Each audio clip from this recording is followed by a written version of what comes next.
Apple has launched a new advertising campaign for Mac called Behind the Mac. In this campaign, the company shares user stories of people who use Mac to work, creative projects and reasons for accessibility. The Mac is a versatile platform. People use it for boring tasks, like checking emails and surfing the web. But you can also use it for countless other things.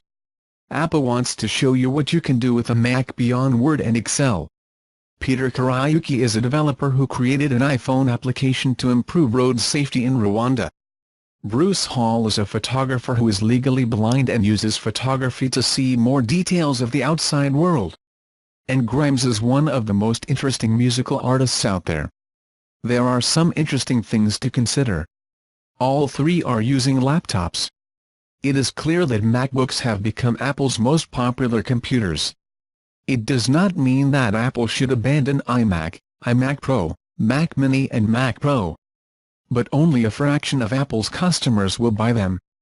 It is also interesting to see that none of the Macs has been updated in the last 12 months. Apple has nothing new to sell on the Mac front. And it's a little worrying that the company is starting a new ad campaign at this time. Maybe there is no Mac update for at least a few months.